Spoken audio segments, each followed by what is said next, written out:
5 жыл болды, деді Арманбек күрсіне тіл қатып. Сәл тыныстап алды да құлаққа жетер жетпес бәсең үнмен тағы да бірдеңені күбірледі. Өз ойына өз шомып, бей-жай күйде отырған Еркегүл әдепкіде бұл сөздердің мағынасын түсінген жоқ. Күйеуінің өзіне суықтау көзбен үнсіз бажырая қарағанын сезді де. «Не дейсің? Немене?» деді кідіре сөйлеп. Тақ еткен қысқа ғана жауап. «Не, ұмытып қалдың ба? Сенің Қабыкеновтер әулетіне келін болып түскенің». «Ах, құрғырай, не деген иіс алмас едім. Есімнен тарс шығып кетіпті ғой. Мұның артында анау әңгіме тұр ғой. Сол тұр ғой, қап әттеген-ай». Еркегүл өз ырқынан тыс лып етіп орнатып тұрды. Күйеуінің қасына қалай жүгіріп барғанын да байқай алмаған. 5 жылдық мерейтоймен құттықтап емес, жұбата сөйлеп, көңілін алаңдатып, бірдеме айту керек сияқты. Бірақ аузына жібі түзу, оңды сөз де түсе қояды мекен. Асу қамымен жүріп, анда-санда көзінің астымен жасқана қарап қояды. Күйеуінің қабағын алыстан торған түрі. Шай үнсіз ішілді деуге болады. Шай емес, әркім өздерінің суық ойларын кері жұтып отырғандай. Орындарынан тұра бергенде Арманбектің кеудесінен тағы да ух деген ауыр леп сыртқа тепті. Жас еркек адамға тепсе темір үзетін атан-жілік сымбатты жігітке жараспайтын ауыр күрсініс. Ыдыс аяғын сылдырлата түсіп, теріс айналған Еркегүлдің жанары мұнартып кетті. Ас үйдің қабырғасындағы шағын айнадан байқағаны қысықтау көздерін оңай толтырып үлгеріп, төмен қарай дереу лықси жөнелген жас тамшылары. Арманбектің дәл қазір жан жегідей жеп, тынысын тұншықтырып, булықтырып тұрған арманның не екенін атап айту шарт емес. Қолмен қойғандай бәрі де белгілі жайт. Үйде оңаша қалған жас келіншек булыққан күйін одан әрі тежей алған жоқ. Бар ащы зары, ішектегі күйігі сыртқа қарай лап етті де запыран болып ақтарылды. Арманбекте не өкпе бар? 5 жыл бойы төзіммен күтуде, бірақ күткен көрінер емес. Қайтесің, тағдыр ғой деп тікелей тағдырға жаба салуға болар еді. Үлкен кісілер, ағайын туғандар солай деп айтып та жүр. Әлі жассыңдар, болашақтарың алда деп жұбата сөйлейтіндер де аз емес. Иә, жай айтылатын жаттанды сөзге не дауа, не десе де дей берсін. Бірақ бұның тағдыр емес екенін, бар кінәнің өзінде екенін Еркегүл ғана біледі. Соңғы сыныпта оқып жүрген Гүлі. Жастық жігер, асау сезім, ақыл сананы тұмшалап билеп алып, өктем билік құрып тұрған уақыт. Мектептің соңғы жылы жас жігіттердің арасынан жұбын таба алмай, жеке дара саяқтап жүрген бой жеткен жоқтың қасы десе де болады. Әкетіп бара жатқан ерекше қасиеті айғайлап тұрмаса да, Еркегүлдің де қол ұстасқан жігіті болды. Кім екенін, қайдан шыққанын, аты жөнін тәлпіштеп айтудың қазірде қажетіне. Әйтеуір бірінсіз бірі тұра алмайтын сияқты еді. Ауылдың бой жете бастаған көп қыздарына тән тіршілік, ағаларын алыстан айналып өтіп, шешесінен шеттей қашып жүріп, мұғалімдеріне іс тастайтын дәлелсіз себептер айтып, кешке қарай жиі кездесуге шығушы еді. Бір-біріне тартқан албырт асау сезім, көзсіз құштарлық артынан неге апарып соғатынын түсінбеді-ау десе болмас. Бірақ мәніне жете көз салмаған сияқты. Мектепті бітірместен ақ сезіп еді жағдайдың қиындығын. Жүрген баласы оқуға жүрем деп, абитуриенттердің алдыңғы легімен алыстағы қалаға аттаныпты. Бар сенгені, болған сырдың бір түйін тастамайтын, ақтарып айтқаны, ағарып айтқаны, сөз жастайынан жақын көретін немере әпкесі еді. Оның кесімі жалғыз-ақ болды. Құтыл, өзім көмектесем, масқара болатында ештеңе жоқ. Болашағыңды ойла. Тығырыққа тіреліп, одан шығардың амалын таба алмай ала сұрған жас қыз үшін әпкенің айтқаны ата заңмен кем болған жоқ. Көзі жұмып тәуекел етті. Өзінің сол бір ауыр күндеріндегі бар ойы, ышқынған жалғыз мақсаты да сол болатын. Аудан орталығындағы бір дәрігер арқылы ешкімге сездірместен түсік тастатты.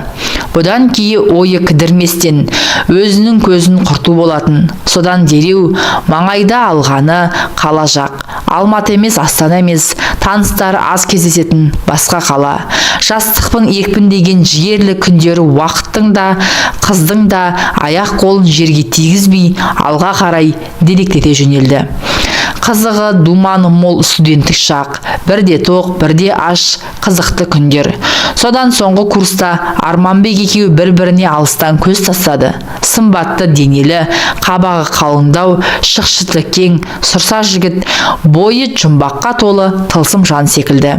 Біреуден ілгері, біреуден кейін көрінетін қарапайым қалыпта Еркегүл де ажарсыз қыз емес. Бойындағы бар міні, көзінің қысықтығы болмаса, оның да амалын тауып, бүгінгі күннің талаптарына сай келтіріп бояп қоятын. Оның бәрін қойшы, үйленгендеріне міне бүгін тура 5 жыл толыпты. Бірақ үйдің ішінен былдыр-былдыр бөбек үні естілмейді. Неге бақырып шақырып аттандап жылап, есік пен төрдің арасын ыбырсып жататын бала жоқ, тағдыр десе тағы да үлкендер. Сол тағдырдың осынау ауыр үкіміне Арманбекте мойын сұнған сыңайлы. Тек ауыр күрсінді. Келіншегінің бетіне тік қарай алмай алып қаша беретін тұнжыр көз қарасы. Сол күні кешкісін күйеуінің көтеріліп басылып тұрып, апай төсін құшақтап жатып, «Арманым», деді Еркегүл ақырын ғана. Дауысы әдеттегіден жіңішке түсіп, біртүрлі нәзік шықты. «Осы біз бала асырап алсақ қайтеді?» Ауыр мінезді жігіттің қастары дір ете түскендей болғанымен бірден жауап бере қойған жоқ. Төбедегі көзге көрінбес асылын түсінбегендей шалқасынан ұзақ жатты да. «Рас, мынауың идея екен», деп қаттырақ дауыстады. Екеуі осы мәселені қанша сөз еткенін кім білсін, әйтеуір ұзақ сөйлескен сияқты. Талығып барып, түннің бір уағында ғана көз іліккен. Әңгімені ұзаққа созған жоқ. Әрқайсысы өз ата-аналарына хабар беріп, ақылдасқан болды. Тіпті олардың ақылдарын бұл жерде қажеті де шамалы сияқты еді. Бөбекхананы асықпай аралап жүріп, ақыры дегендеріне қол жеткізді-ау. 2 айлық қыз бара. Дәрігерлердің берген қорытындысы бойынша денсаулығы жақсы. Солақ екен, үйдің ішіндегі неше жылдан бергі қабырғаларды керіп, сіреп тұрып алған қызарлы тоң лезде сейіліп сала берді. Қабағын қарш жауған беймәлім көңілсіз көлеңке де әлде қайда зым-зия жоғалғандай.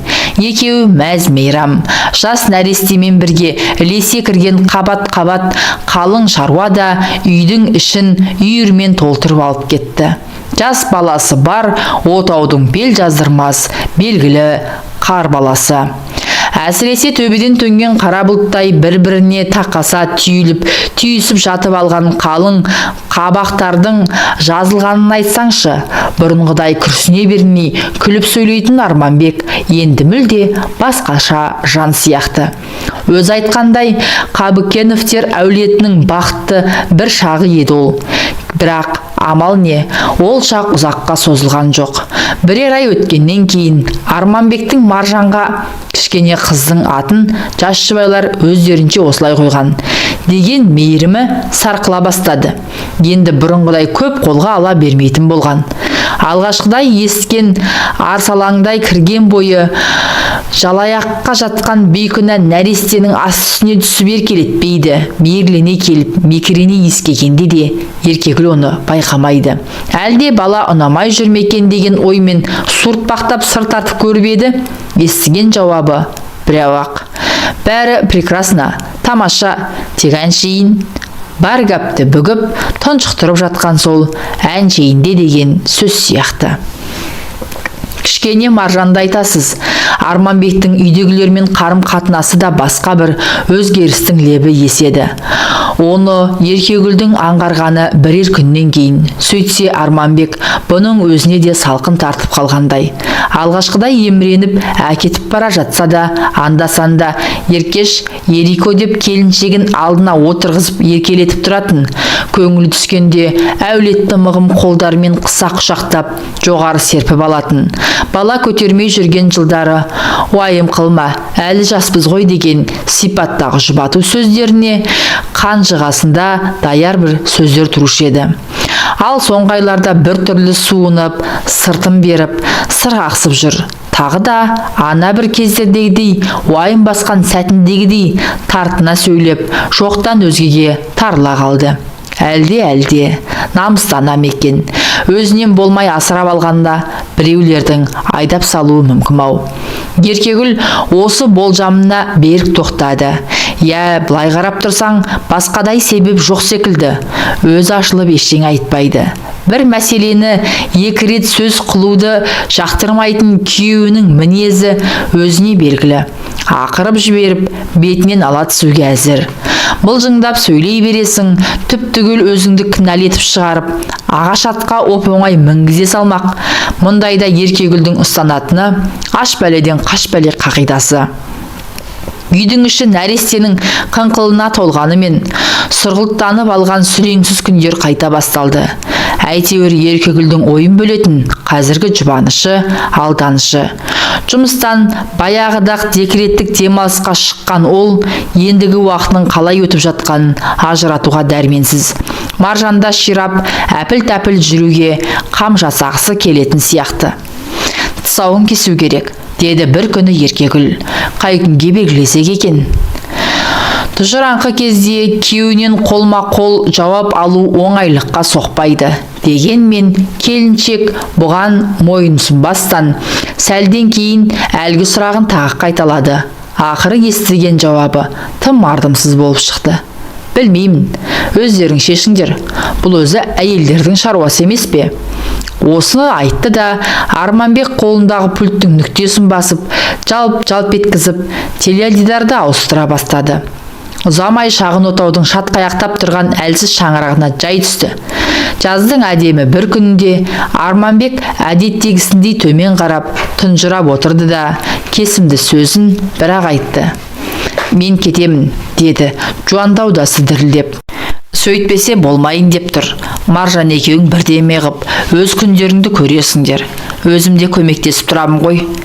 Балалы болғандарына жарты жылға жетер-жетпес қана уақыт өткен, нәрестелік өмірдің ыстық суығы әлі басыла қоймаған, керісінше қызығы көбейе түскен кезде өзін бұрынғысынан әлдеқайда бақытты сезінудің орнына не оғаштығы бар. Кеудесі күмбірлеп күй шертіп тұрмаса да, Еркегүл алақайлаудың азақ алдында емес педі. Сондықтан Арманбектің мына сөзінің ашық күнгі найзағайдан несі кем? Біреу құлақ шекесінен жақсылап тұрып, қондырып жібергендей, тәлтіректеп барып диванға гүрс ете қалды. Қайта Маржанның қолында болмай, манежде жатқандығын айтармысың? Ішкі жағынан шыңғырып жеткен әлде бір үн, жоқ, олай емес, мүмкін емес деп атой салып аттандай тұрғандай. Көз алдының қарауытып, айналасының жалқы сәтте ғана шырайналып, шарықтап кеткен несі. Құдай басқа қатынның басына бермесін, еркектің миына кету туралы ой түссе, біткен екен ғой. Артынан естісе, әңгіме былай болыпты. Арманбек қыз келіншектің көзінен қаға беріс тасада қалатын жігіттердің санатынан емес. Өзі бедеу әйелдің күйеуі болса, басқа біреуден белін суытпай, салтаңдап қалай бос жүрсін. Маржанды үйге әкеліп, мәре-сере болып жатқан кезде бұл әңгімені естуге Еркегүлдің мұршасы бар ма еді? Сөздің қысқасы, бұлардың үйінде нәресте қалай кірді, Арманбектің Еркегүл білмейтін нақсүйерінің аяғы солай ауырлапты. Перзентханаға түскені жуырда ғана. Сөйтіп 5 жыл бойы сарыла күткен баласына жуырда ғана қол жеткізіпті. Бала болғанда қандай? Кәдімгі балпанақтай ұл. Тек оны сыйлаған некелі келіншек емес. Еркегүлдің қолынан не келеді? Бақырып-шақырып, қанша жылағанмен бет алған жағынан күйеуді енді қайтара алмайсың. Бұл күндері Арманбек күйеу ғана емес, бақытты әке де ғой. Бәлкім ол өзінің шын шаңырағын жаңа тапқан шығар. Жүрегімен жақсы көретін сүйікті адамы, ол өмірге әкелген өзінің бел баласы. Енді не керек? Қайт үйге деп жата қалып, жалбарынудың қисынсыз екенін Еркегүл жақсы түсінеді. Алданышымен өткізген уақыт қиыншылықсыз болды деп айта алмайды. Бірақ Еркегүл бәрібір өзін сорлы адам ретінде сезініп көрген емес. кішкене ширап жүруге жарасымен-ақ Маржанды балалар бақшасына өткізді. Көп нәрсені көңіліне алмауға тырысып, бұрынғы атқарып жүрген қызметіне де құлшына кіріссін. Содан бір күні, оқиғаның бәрі осы бір күннен басталды ғой. Бір күні Маржанды балабақшадан әдеттегідей жетектеп алып шыға берген. Қоршаудың сыртында бері қарай күн сала қарап бір жігіт тұр екен. Қасынан өте берген Еркегүлге бас аяғы жоқ. «Сәлеметсіз бе?» деп жайраңдап амандасты. Таныстардың бірі болар, қара басып танымай қалғанын ба деп, келіншек әлгі азаматқа еріксіз бұрыла қарады. Құр ерін жыбырлатқаны болмаса, дұрыстап амандасқан да жоқ. Бейтанысқа үңіле түскен қысық көздерінде бұл кім деген жалғыз сауал ғана. Қанша қадалғанымен шырамын алар емес. «Кешіріңіз», деді әлгі жігіт жан таласа жүріп. «Көңіл күйіңіз жақсы ма?» Танымағаннан кейін бе? Еркегүл енді тіркеу кетті. «Менің көңіл күйімнің сізге керегі қанша?» деді қатаңдау үнмен. Сол кезде басына бір ой сақ ете қалғаны. Апырмай, осы Арманбек жіберіп жүрмесе, қызын көріп, жағдайын біліп қайт демей, солай ау шамасы. Ол осы ойды басына алды. Еркегүл жүрісін жеделдете түсті. Сүрініп қабына бастаған Маржанның қыңқылына қараған жоқ. Кейіндеп артта қалған жігіттің: «Қарындас, неге қаштыңыз? Сөйлесейін деп едім» деген даусына қайрылмады. Дәл солай екен. Арманбектің жансыз ғой. Менде несі бар десеңші? Кеттім екен, енді жайымен жүрсін. Артымнан біреуді сүмеңдетіп салып қоймай. Ертеңгісін балабақшаға келсе, міне ғажап, тағы да сол жігіт жай жүрген жоқ. Маржанды жетектеп алыпты. Қасында тұрған топ тәрбиешісіне де назар аударар емес. «Неңіз бар бұл сәбиде? Біз сізді танымаймыз ғой», деді Еркегүл алыстан ышқына айғайлап. «Бөтен адамды неге жолатасыз?» деп тәрбиешіге ұрсып тастады. Бірақ бұған селт етіп айылын жиған жігіт байқалмады. Қайта майысып, өзінше қалжың қағыстырған болып жатыр. «Қызыңыз тамаша екен, тфә-тфә. И шешесі де жаман емес. Бірақ жұтынып тұрған осындай тамаша келіншекке ашушаңдық жараспайды екен». Өзі бір шамданып, шамырқануға асықпайтын терісі кеңдеу жігіт болар. Дудырыңқы қоңыр шаштары тарақпен азар-азба немене берекесін кетіріп үдірейіп тұр. Тіпті түптері шылқылдай аққан термен сабысып қалыпты. Киім киісі де олпы-солпылау. Бірақ осынау келіссіз ұсқынына қарамастан екі езуі екі құлағына жетіп мәз. Еркегүл қанша шаптыққанмен жігіттің қолындағы қызын жұлып алуды әбестік санады. Сосын жаймен ғана: «Біз үйге қайтатын едік» деп Маржанды екінші қолынан ұстай берген. Жігіттің төр түсіне мұнан кейін дұрыстап қараған да жоқ. Келіншектің бір қайран қалғаны әлгі бөтен кісінің қасында Маржанның өзін-өзі ұстауы болды.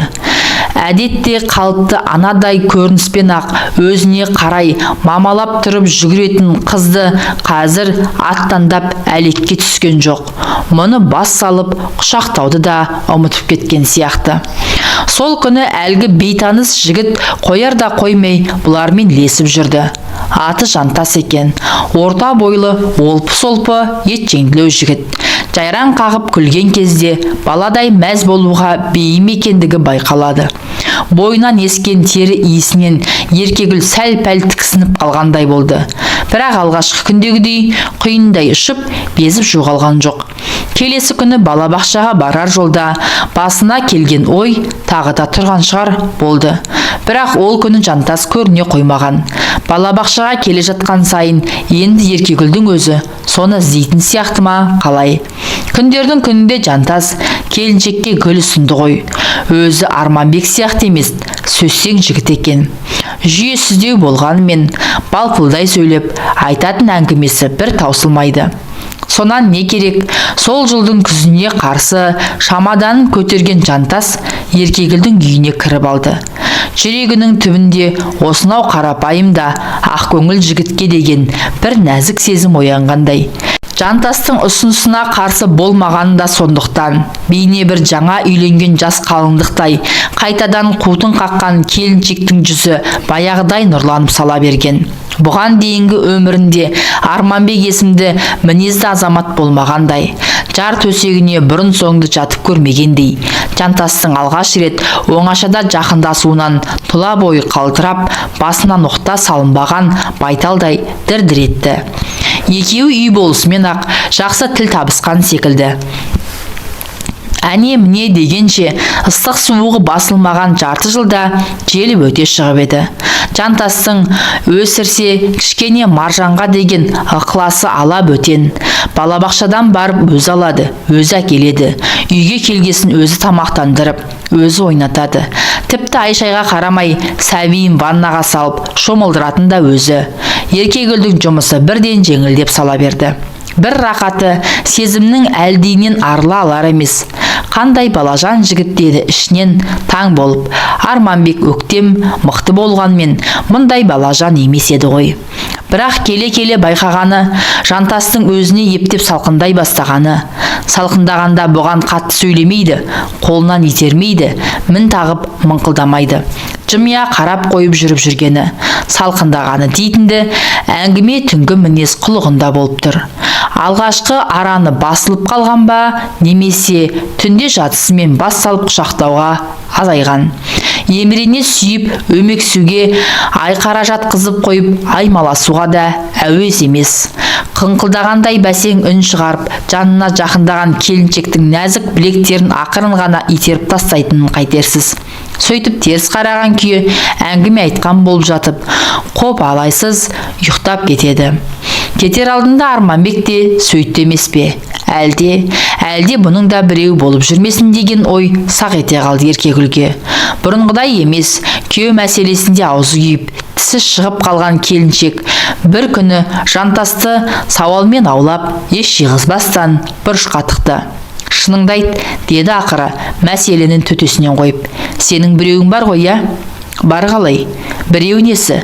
Деді Жантас, сол теріс қарап жатса да басын көтеріп. Сенің сүйген бір адамың бар-ау, қыз ба, келіншек пе, әйтеуір біреу. Күйеуінің үндемей кідіріп қалғанын көрді де, Еркегүл одан әрі бастырмалата түсті. Оңға солға бұлғақтатып бұрылуға мұрша берер емес. Бастырмалай қойған сұраққа жауап беруден басқа амал қалған жоқ еді Жантастың. Сөйтсе әңгіме былай болыпты. Вахталық әдіспен Атырауға барып келіп жұмыс істеп жүріпті. Төлейтін айлығы мол болғандықтан бұл жұмысқа сұранушылар жыртылып айырылады. Әйтеуір жігіттерден қалмай жүріп, Жантас та бригадаға іліккен. Бір жаманы вахтамен жұмыс істейтіндер 4-5 айда бірақ келеді екен. Жолға шығар алдында Жантастың сөз байласып жүрген қызы 2 қабат болып қалады. Қайта айналып келгенше босана қоймайтын шығар деп ойлаған Жантас бастапқыда телефон арқылы хабарласып тұрған. Кейін ол қыздан мүлде дерек болмай кетеді. Вахталық жұмыс уақыты бітіп, шағын қалаға қайта оралған Жантас дереу сүйген қызын іздеуге кіріспей ме? Еш жерде із тоғы жоқ. Ақыры бір таныстар арқылы қыздың дерегіне қанығады. Республиканың жаңа астанасы, Астана қаласында мәдениет ошақтары кеңінен дамып келе жатқан кез. Жантастың қызын сонда мықты бизнесмендердің бір мейрамханада би-билеуге шақырған екен. Аяғы ауыр бойжеткен баласын босана салып, алды-артына қарамастан дереу солай аттаныпты. Ал баланы осы қаладағы перзентханаға қалдырып кеткен екен. Астанаға бармай тұрып, Жантас жаншыра сәбиін іздемей ме? Перзентханада да, тастанды балалар паналайтын бөбекханаларда да бұрынғыдай тек тіркеу журналында ғана жазумен шектелмей, жазбаларды дереу компьютерлерге енгізіп тастайды екен. Сондықтан Жантастың өз сәбиін тауып алуы онша қиынға соға қоймайды. Шешесінің аты жөні, туатын мезгілі белгілі. Ақыр ізбен қуалай отырып, ол сәбиді Еркегүлдің асырап алғанын біледі. Бірақ заңды түрде әкесі болып саналмайтындықтан баланы меншіктеуге Жантастың ешқандай құқығы жоқ еді. Ойлап тапқан бір амалы басы бос келіншекке үйленіп алу болыпты. Осы әңгімені естігенде Еркегүлдің кеудесін әлдебір жіңішке нәрсе тіліп өткендей болды. Жанына батқаны жантастың махаббат емес, есеппен үйленгені. Екінші жағынан алып қарағанда байғұс жігіттің жазығы жоқ. Көкек анадан туған жалғыз қызы үшін жаны ұшырып жүр. Сол күннен бастап Еркегүл қатты өзгерді. Баяғы Арманбектің ізімен тұйықталып тұнжырай түскендей көп ойланды. Сарылып жатып, талай таңдарды ұйқысыз атқыздау. Сол ұйқысыз түндер оның бір нәзік сезімін нығайта түсуге қызмет еткен екен. Осы күйеуі вақталық жұмысқа тағы да аттанып кететін кезді сезді. Күндер санап, түн арыла телефонмен сөйлеседі. Сөйлескен кезде тек кішкене Маржанның ғана емес, менің де жағдайымды сұраса екен, көңіл күйімді білгісі келсе екен, жан дүниемнен хабар алуға ықылас танытса екен деп тілейді. Кім біледі, мейірман әке қандай махаббатқа да бейім шығар. Әйтеуір қайырымды жанның қатыгез боларына көңіл сенбейді.